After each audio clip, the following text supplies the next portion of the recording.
The studio lights were already burning hot when Dean Martin stepped through the narrow hallway behind the stage. The low hum of a live audience vibrating through the walls like a distant ocean. It was the early 1960s, and the broadcast was scheduled to reach millions of living rooms across America that night. Stagehands rushed past him with headsets and clipboards. Musicians adjusted their instruments in the orchestra pit and somewhere beyond the curtains. The audience was laughing at a warm-up joke they would never remember. Dean moved calmly through it all, dressed in a tailored charcoal suit. His tie perfectly straight, his expression relaxed in a way that made people think nothing ever touched him. That illusion followed him everywhere. To the world, he was effortless charm, endless confidence, the man who never seemed to feel the weight of anything. But behind that easy smile lived a man who had learned many years ago how sharp, quiet moments could be. Dean paused near a mirror at the end of the hall, briefly studying his reflection. He didn't do it out of vanity. It was a habit left over from his early club days, when nervousness used to twist in his stomach before every performance. He adjusted his cuffs, rolled his shoulders once, and breathed in slowly. The reflection looking back at him wasn't just a famous entertainer. It was the son of immigrants who once worked odd jobs to help his family survive. It was a former gas station attendant who had been laughed out of auditions. It was a man who knew how easily a careless word could reopen old wounds inside the heart. Tonight's show was supposed to be simple. Music, laughter, lightness. But Dean had lived long enough to know that sometimes the biggest moments arrived disguised as nothing at all, as he turned away from the mirror and continued toward the stage entrance. 2 junior staffers stood just ahead, unaware he was behind them. One of them, a young man in a pressed blazer with a headset slung loosely around his neck, glanced at a clipboard and snorted quietly. "They're really still pushing the crooner thing with him?" He murmured to the other, keeping his voice low, but not low enough. "I mean, he's charming, sure, but it's the same old act. Smile, sing, pour a drink, move on. Kinda makes you wonder how much of it is real." The second staffer shrugged. "That's television. People don't want depth. They want comfort." The first one smirked faintly. "Yeah, a comfortable illusion." They both laughed softly, the kind of casual, careless sound people make when they think they're invisible. Dean stopped. The hallway seemed to narrow around him. The distant orchestra suddenly muted by the simple weight of the words, "A comfortable illusion." He had heard harsher things in his life-direct insults headlines, public criticisms, but there was something about the quietness of this one that cut deeper. It wasn't shouted. It wasn't meant to wound. It was said the way people say things they believe are simply true. For a moment, he stood still, letting the sentence settle. He didn't feel anger rise the way he might have years before. What he felt instead was something heavier, slower, a familiar echo of being underestimated, reduced, flattened into an image. Neither of the young men noticed him. They turned the corner, their laughter fading, leaving Dean alone in the narrow corridor with the echo of his own breathing and the low murmur of the crowd beyond the curtain. He could have cleared his throat. He could have said something sharp, something clever. He was famous for that. The audience loved it when Dean Martin put someone in their place with a smile. But he didn't. He remained still, eyes lowered briefly, fingers brushing the smooth fabric of his jacket. In that quiet space, he felt the memory of his father's hands, rough from factory work. He remembered standing in smoky clubs, singing to half-empty rooms where no one cared who he was. He remembered being told he was replaceable, forgettable, safe, and in that remembering, something inside him softened instead of hardened. A stage manager appeared at the end of the hall, scanning the area. "Dean, we're ready for you in 90 seconds, she said. He nodded, offering her a polite smile, and resumed walking. With every step, the quiet insult followed him not as an accusation, but as a question. Was he only what people saw? A polished surface? A familiar shape that asked nothing of anyone? The curtain loomed ahead, tall and red, shimmering slightly as stage lights shifted behind it. The applause rose and fell in waves. Somewhere out there were people who had waited all week to watch him sing. People who were tired. People who were lonely. People who needed something they didn't yet have words for. And suddenly Dean knew that tonight, without planning it, without announcing it, he was going to give them more than a song. He reached the edge of the stage and took his place just out of sight, the heavy curtain inches from his shoulder. The orchestra began the soft opening notes of the number he was scheduled to perform, a gentle, familiar melody that audiences loved because it never surprised them. Dean closed his eyes briefly. He felt the wood of the stage beneath his shoes. He felt the low vibration of the bass through his chest, and he felt a calm certainty settle into him. The young staffer's words had not diminished him. They had opened something, an opportunity, not to defend himself, but to reveal himself. The announcer's voice rang out, warm and bright, introducing him to roaring applause. The crowd clapped, cheered, some even stood. The curtain began to part. Light spilled across his face, brilliant and blinding, and as Dean Martin stepped forward into the glow, the familiar smile touched his lips. But behind it lived a decision. Tonight, he would not perform an illusion. Tonight, he would offer the truth wrapped gently in melody. Tonight, he would answer a quiet insult with a moment so sincere, so unexpected, that no one in that room would forget how powerful kindness, vulnerability, and dignity could be when placed under a spotlight. And somewhere, deep in the audience, a story was about to begin. The applause rolled through the studio like distant thunder, steady and warm. It's the kind of sound Dean Martin had stepped into thousands of times before. But tonight, as he walked toward the microphone at center stage, something in the air felt different. The orchestra was already prepared for the scheduled tune, the one written neatly on every program placed on every seat, the one rehearsed earlier that afternoon with polished ease. The bandleader lifted his baton, ready to cue the familiar opening. Dean lifted his hand gently instead. It wasn't a dramatic gesture, just a small, almost casual motion, but it was enough to make the baton pause midair. A faint ripple of confusion passed across the musicians. The cameras continued to roll. Millions were watching, and for the first time that night, nothing was happening. Dean stood at the microphone, the bright studio lights turning the audience beyond into a soft, faceless glow. For a moment, he said nothing. He let the quiet stretch just long enough to become noticeable. The kind of silence that makes people lean forward without realizing it. The kind that unsettles producers behind glass and makes cameramen glance at one another. Somewhere in the wings, a director mouthed, "What's he doing?" But Dean wasn't thinking about timing anymore. He wasn't thinking about programming. He was thinking about the narrow hallway, about the word illusion, about how many people spent their lives being seen only for the surface. They offered the world. He cleared his throat softly and smiled, but there was something different in it now. Less performance, more presence. "You know," he began, his voice warm but quieter than usual. "Sometimes a fellow spends his whole life singing songs people already know, and there's nothing wrong with that. Familiar songs can feel like home." A gentle murmur moved through the audience. This wasn't part of the script, but every once in a while he continued. Resting one hand lightly on the microphone stand, you come across a song that isn't written on any page. A song that lives somewhere deeper. And tonight, I'd like to try something a little different, if you'll let me. In the control room, producers shifted in their seats. The bandleader lowered his baton slowly. Dean turned his head slightly toward the orchestra. "Give me something simple," he said. "Real simple." The pianist touched a few tentative notes, soft and searching. A bass joined in, gentle as a heartbeat. No full arrangement. No flourish. Just a musical space. Dean closed his eyes, and when he began to sing, it wasn't the voice the audience expected. It was still smooth, still controlled, but it carried something heavier, something textured by memory.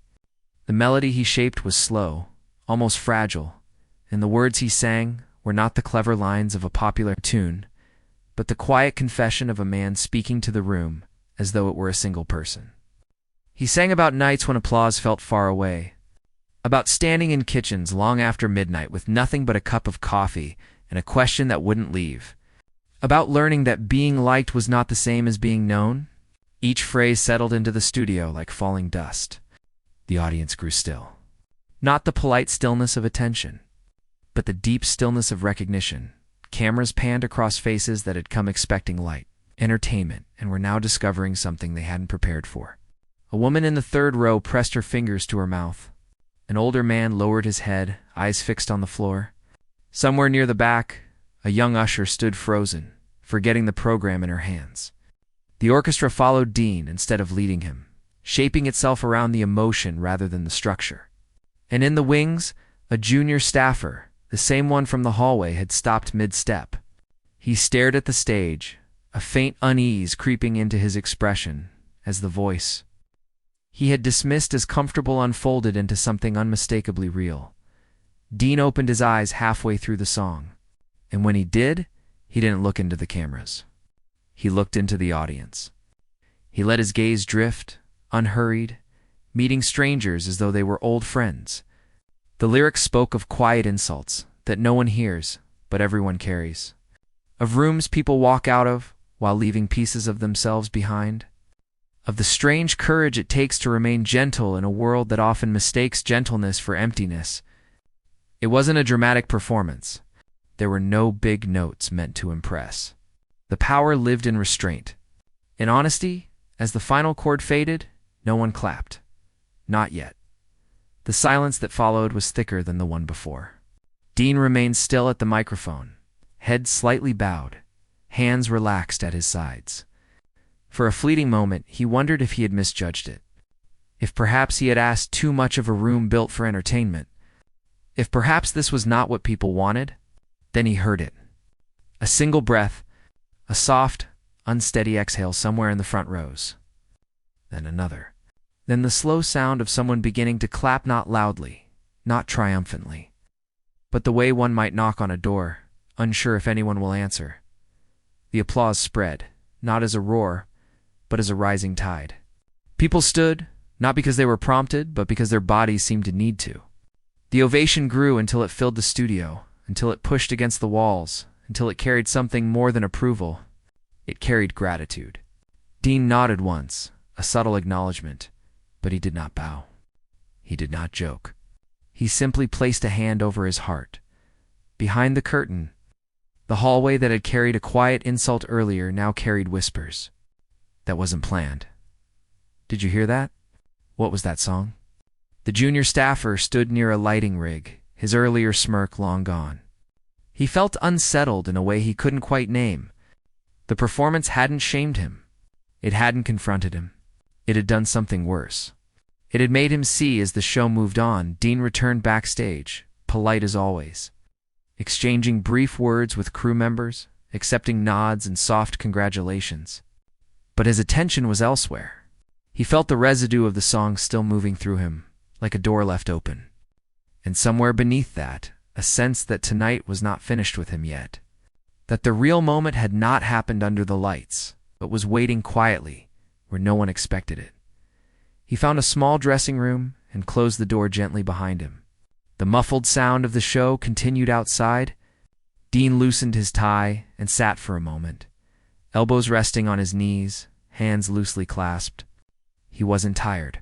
He was alert in a way that surprised him, as though something unseen were approaching, as though the hallway conversation had been only the first ripple of a much larger wave.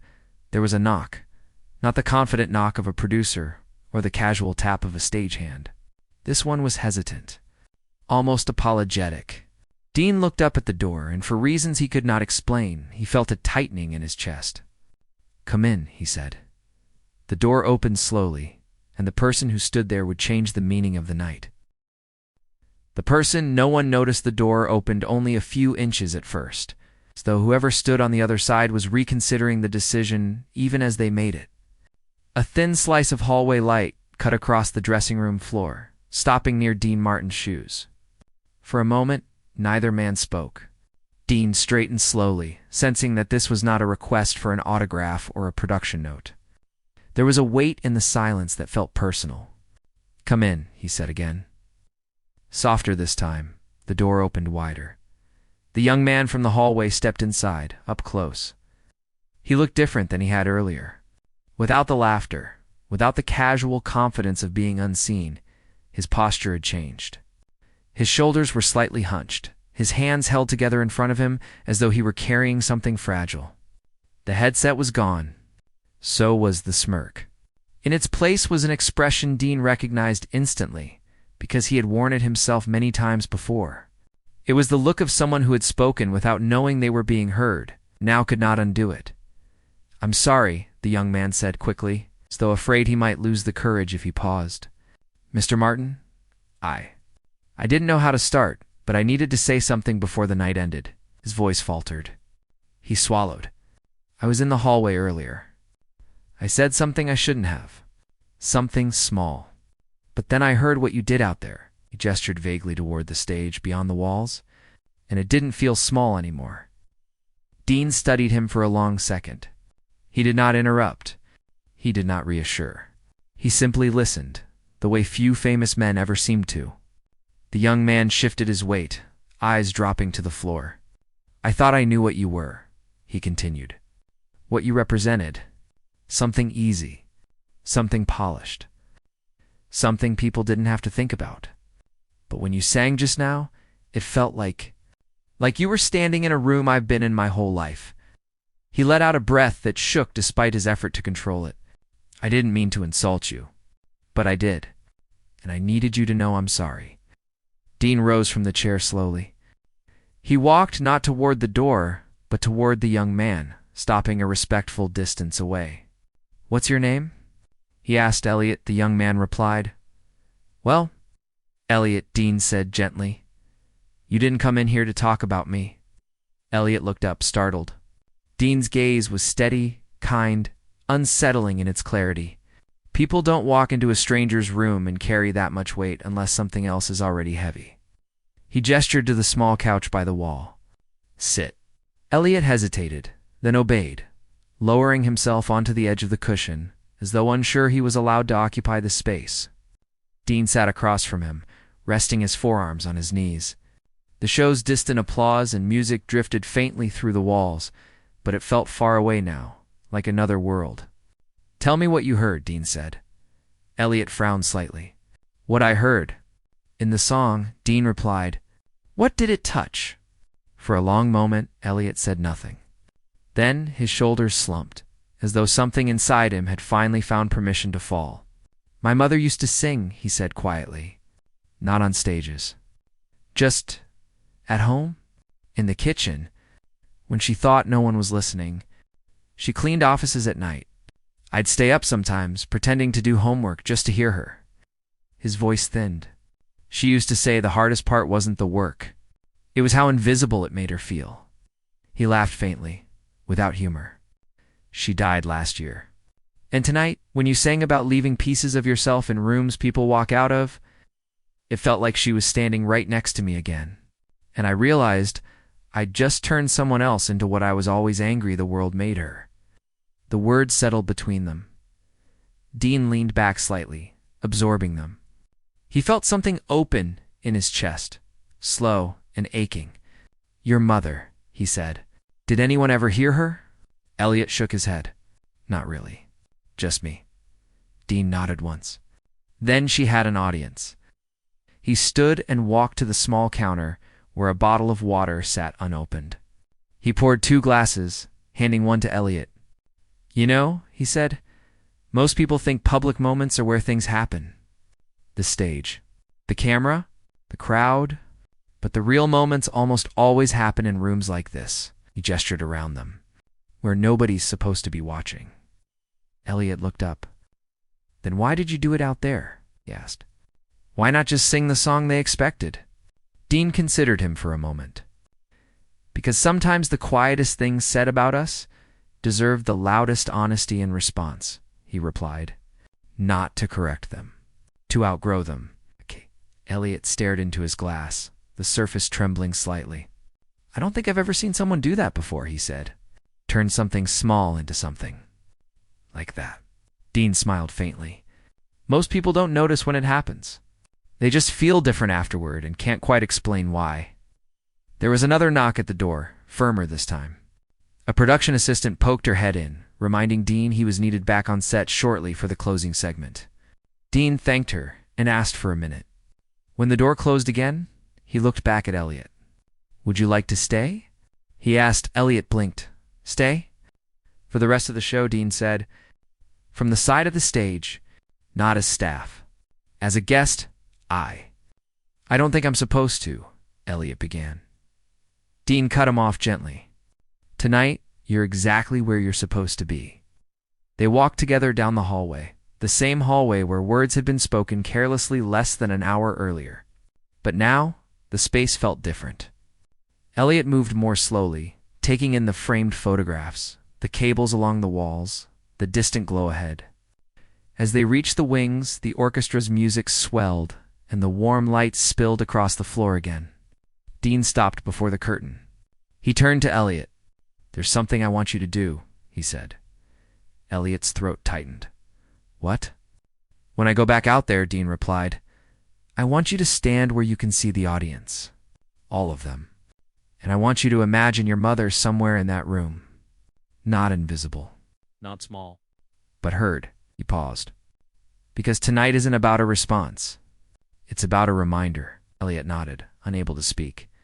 Dean placed a hand briefly on his shoulder, then stepped forward toward the stage.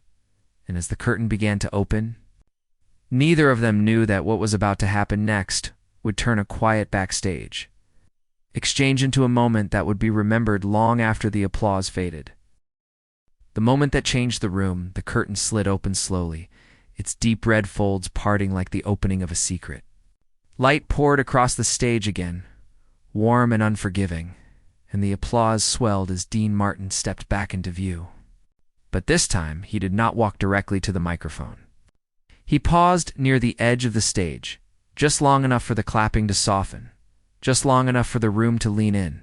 From the wings, Elliot watched, his heart beating louder than the orchestra that now quieted itself in anticipation. Dean lifted one hand, not in greeting, but in request. The applause dwindled into a hush. He did not smile right away. When he finally spoke, his voice carried the same calm that had filled the dressing room. But now it had something else in it, a gravity that pulled every ear toward him.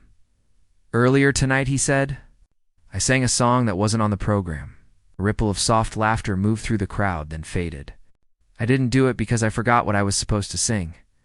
I did it because sometimes what's written in front of us isn't what's most needed." He took a step closer to the audience. "We live in a world that teaches us to speak loudly when we want to be heard, and quietly when we don't think our words matter. But the truth is, some of the quietest words carry the heaviest weight." The studio was so still now that even the hum of the lights seemed loud. Dean turned slightly, gesturing not toward the orchestra, but toward the side of the stage. "There's a young man standing over there," he continued. "He works here. You won't find his name in the credits. He isn't on the posters. He isn't part of what you tuned in to see. But tonight, he reminded me of something I think all of us forget." Camera followed the motion of Dean's hand. The spotlight hesitated, then slowly shifted. Elliot felt the light touch him like a physical thing. A murmur moved through the audience as his face appeared on the large studio monitors. He stiffened instinctively, unsure where to put his hands. His first impulse to retreat into the shadows he had lived in most of his life. But Dean's voice anchored him. "He reminded me," Dean said, "that every person we pass carries a room we've never entered. A story we haven't heard. A song we didn't know was being sung." Dean paused, allowing the words to settle. "And sometimes, without meaning to, we speak into those rooms. Sometimes we leave things there. Things that stay long after we've walked away." Dean turned fully toward Elliot now, though he remained center stage. "Would you come here?" He asked. The request was gentle, but the moment was enormous. For a second, Elliot did not move. The idea of walking onto that stage, into that light, into the gaze of hundreds in the room and millions beyond the cameras, felt impossible. His chest tightened. His mother's kitchen flickered through his mind. The way she used to stop singing when she realized he was watching, embarrassed by the sound she thought no one cared to hear. Then he remembered Dean's words in the hallway. "Tonight isn't about a response. It's about a reminder." He stepped forward. The distance from the wings to the center of the stage was only a few yards. but it felt like crossing a lifetime. The applause began again, uncertain at first, then growing as people sensed the significance of what they were witnessing. Elliot kept his eyes fixed ahead, afraid that if he looked out, the sea of faces would overwhelm him. Dean met him halfway and placed a steadying hand on his back, guiding him gently toward the microphone. When Elliot reached Dean's side, the clapping softened. Dean did not announce him. He did not explain him.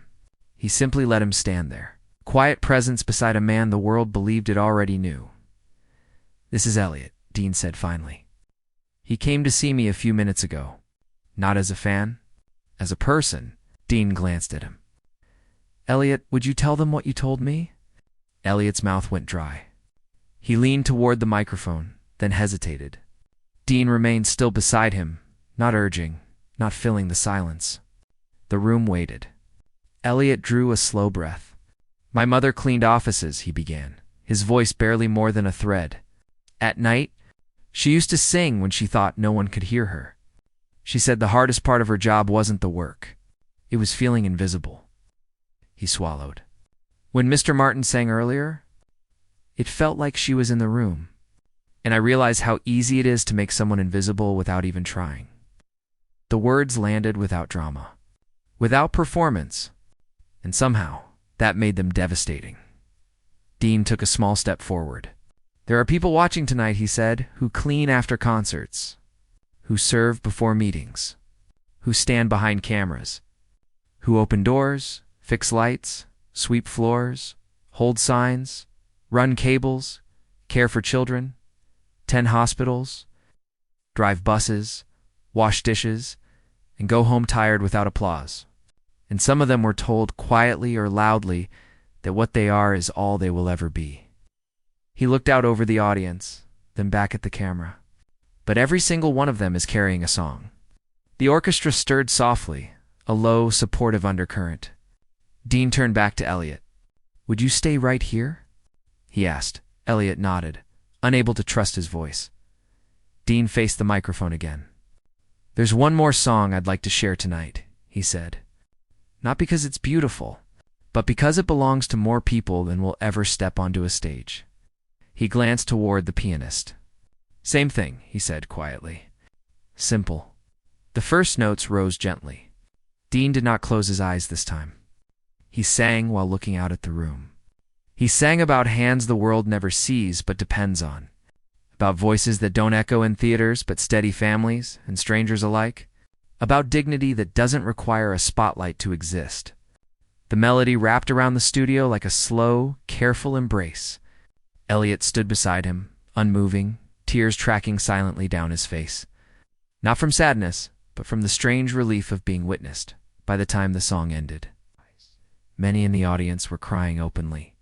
Not the theatrical tears of a big moment, but the quiet kind people brush away when something touches a place they had forgotten. When the final note faded, Dean did not wait. He gestured for Elliot to step forward. And when he did, Dean took his hand and lifted it slightly. Not in triumph, but in acknowledgement. "Tonight," Dean said, "the spotlight belongs to every person who has ever been made to feel smaller than their story." He squeezed Elliot's hand once. "And to every person who decides to answer quietness with kindness." The audience rose as one. The standing ovation was not thunderous. It was something deeper, sustained, almost reverent. As the lights dimmed and the broadcast drew to a close, Dean and Elliot stood side by side, not performer and staff, but two men sharing a moment no script could have written.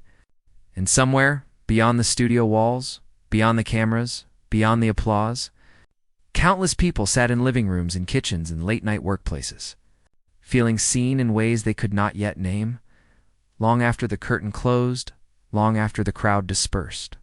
The quiet insult from a hallway no longer existed as a wound. It had become a doorway, and through it had walked a reminder powerful enough to change a room.